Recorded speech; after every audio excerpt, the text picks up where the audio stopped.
Siapa yang tidak kenal dengan buah yang satu ini? Segar, manis, dan banyak kandungan vitaminnya. Iya, jeruk adalah buah yang paling populer di Indonesia, bahkan di dunia. Penggemarnya dari anak-anak hingga orang tua. Popularitas inilah yang membuat konsumsi buah jeruk terus meningkat sepanjang tahunnya.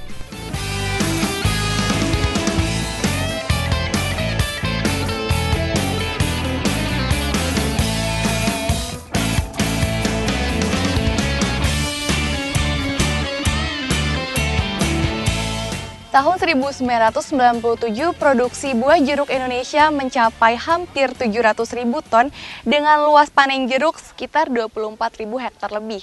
Akhir tahun 2002, total produksi mencapai lebih dari 900.000 ton dan luas panen jeruk telah mencapai 47.000 hektar. Artinya, dalam waktu 5 tahun telah terjadi peningkatan luas panen jeruk sebesar 94% dan total produksi bertambah 40%.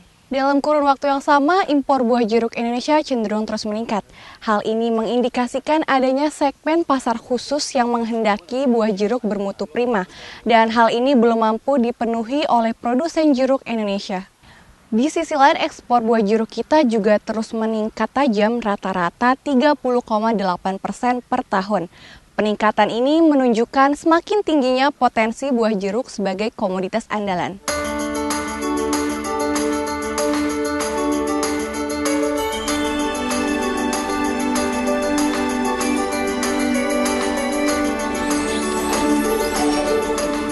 Meski kebutuhan sangat tinggi, tetapi ternyata produktivitas tanaman jeruk di Indonesia masih sangat rendah, yaitu baru mencapai 15 hingga 17 ton per hektar dari potensinya 30 hingga 40 ton per hektar.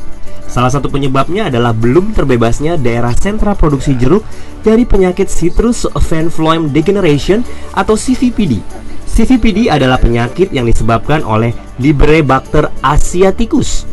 Dapat ditularkan oleh bibit yang telah terinfeksi CVPD atau melalui serangga penularnya, yaitu kutu loncat, Diaphoria sitiku, atau disitri.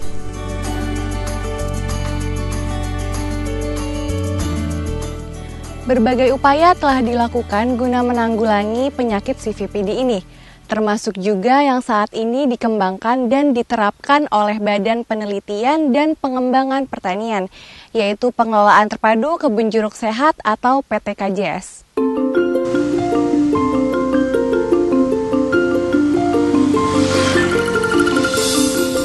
Gejala awal serangan penyakit CVPD dapat dikenali dengan adanya blotting atau mottling, yaitu belang-belang kuning pada daun dengan pola tidak teratur dan biasanya tidak simetris antara kiri dan kanan daun. CVPD dapat mengakibatkan pertumbuhan daun terhambat yang ditunjukkan oleh daun mengecil, relatif kaku, runcing, dan menghadap ke atas. Pola pertunasan pohon terinfeksi CVPD biasanya cenderung lebih sering.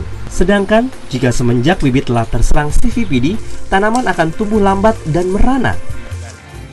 Nah Pak, bagaimana nih buat penanggulangan dari CVPD itu sendiri Pak? Jadi CVPD itu penyakit yang bisa dikendalikan beberapa tahapan. Jadi mulai dari bibit yang harus berlabel, artinya bibit sehat. Kemudian kita bisa mengendalikan vektornya. Vektor itu serangga yang menularkan penyakit tersebut. Kemudian kita juga sanitasi kebun. Kemudian ada pemeliharaan tanamannya optimal. Dan yang terakhir itu nanti konsolidasi. Artinya konsolidasi itu dengan petani di sekitar kebun yang mempunyai tanaman jeruk. Itu salah satu komponen yang bisa kita gunakan untuk mengendalikan penyebaran penyakit CVPD. Iya.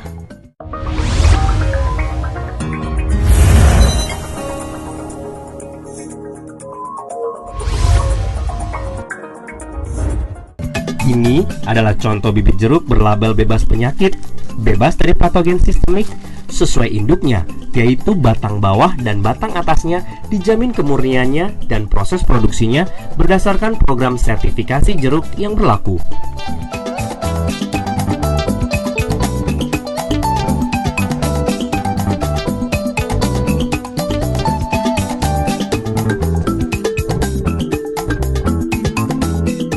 berlabel bebas penyakit dapat diperoleh dari penangkar-penangkar bibit jeruk yang terdaftar resmi di Balai Pengawasan dan Sertifikasi Benih setempat.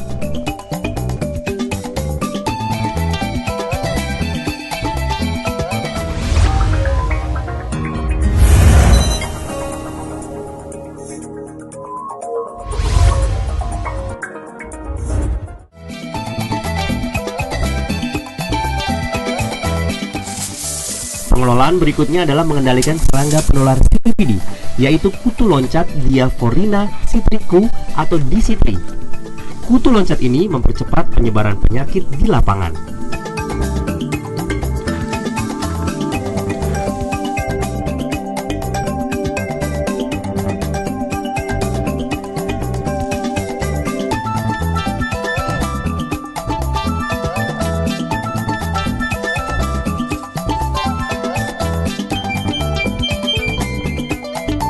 Dinamika populasi DCITRI ini sangat dipengaruhi lingkungan setempat dan dapat dimonitor dengan menggunakan perangkap kuning atau yellow trap. DCITRI dapat dikendalikan secara efektif antara lain dengan dua metode, yaitu dengan penyaputan batang dan metode penyemprotan. Penyaputan batang dilakukan dengan insektisida sistemik berbahan aktif, imidacloprid, atau pestisida sistemik lain yang efektivitasnya telah diuji sebelumnya. Penyaputan batang dapat diulang setiap 2 hingga 4 minggu. Tahapan penyaputan batang. Pertama, bagian batang di atas bidang penempelan hingga di bawah cabang utama dibersihkan dari kotoran yang menempel dengan kain dan tidak perlu dikerok. Kedua, pada bagian batang tersebut disaput dengan kuas yang sebelumnya dicelupkan dalam insektisida murni atau tidak dilarutkan. Ketiga, tanaman kemudian disiram agar insektisida sistemik yang disaputkan segera terdistribusikan ke seluruh bagian tajuk tanaman. Untuk metode penyemprotan dilakukan di bawah tajuk tanaman atau penyemprotan dengan insektisida pada saat tanaman sedang berpupus atau bertunas.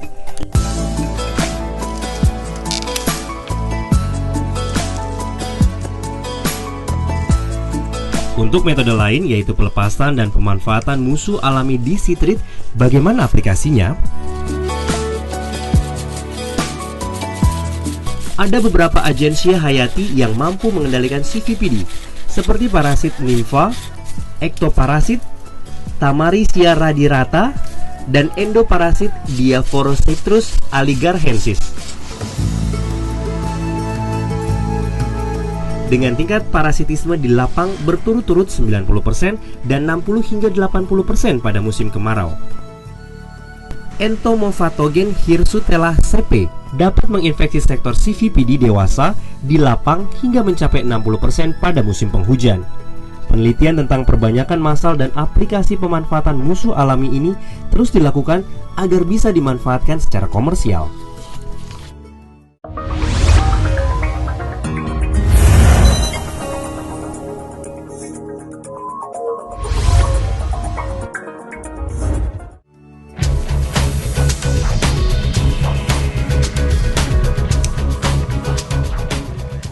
Sanitasi kebun, upaya membuang bagian tanaman atau pohon yang terserang CVPD atau eradikasi agar kebun jeruk petani dan sekitarnya tetap dalam kondisi bebas dari sumber inokulum CVPD.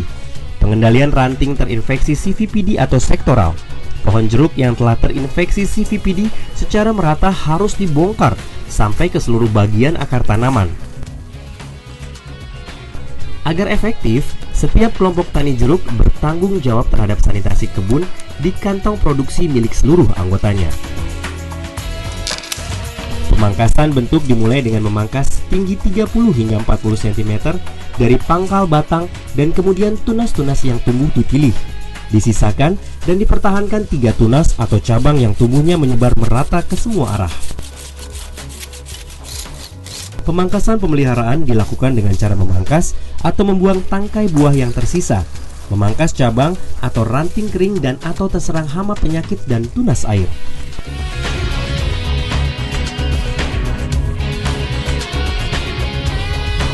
Pemupukan yang tepat dapat meningkatkan kesehatan, pertumbuhan, produktivitas pohon dan mutu buah yang dihasilkan. Hingga kini belum tersedia dosis pupuk anjuran yang berlaku umum untuk seluruh pertanaman jeruk di Indonesia karena sangat dipengaruhi oleh jenis tanah dan agroklimat setempat.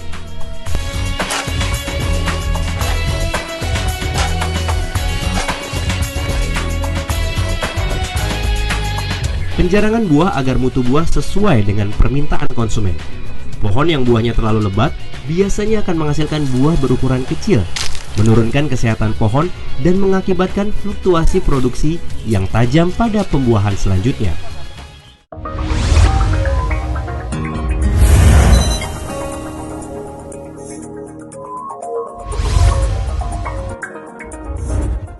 Kalau kita menanam benih atau membeli benih, itu sama dengan kita membeli akar.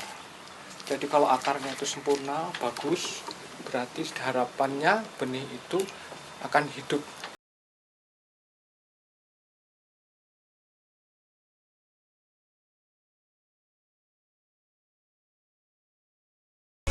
Kawasan sentra produksi jeruk yang ada sekarang biasanya merupakan agregat dari beberapa kantong-kantong produksi yang terdiri dari beberapa kebun milik petani yang saling berdekatan.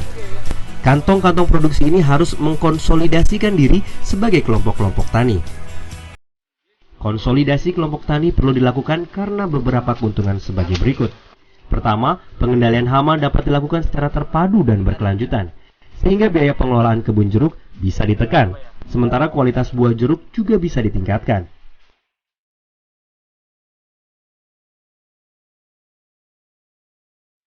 Konsolidasi juga membuat kelompok tani bisa melakukan standarisasi berdasarkan struktur tanah dan agroklimat setempat, sehingga kualitas buah jeruk bisa dimaksimalkan.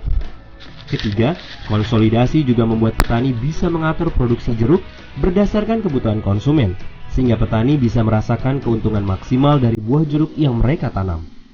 Program-program konsolidasi dalam pelaksanaan PT KJS harus diikuti dengan konsisten dan disiplin oleh seluruh petani jeruk yang berada dalam kantong konsolidasi. Karena jika ada satu orang yang tidak menerapkan program konsolidasi, dampaknya bisa berakibat pada petani yang lain.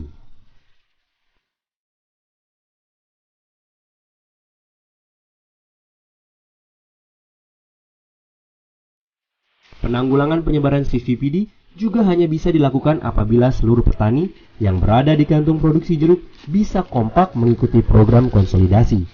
Jika ada satu orang yang tidak mengikuti program, maka pengendalian CVPD tidak akan bisa dilakukan secara tuntas.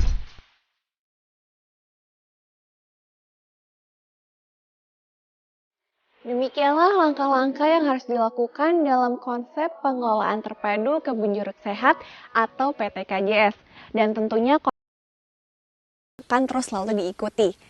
Inovasi dan penyesuaian, yaitu penyesuaian kondisi lingkungan, varietas jeruk, dan juga agroklimat setempat.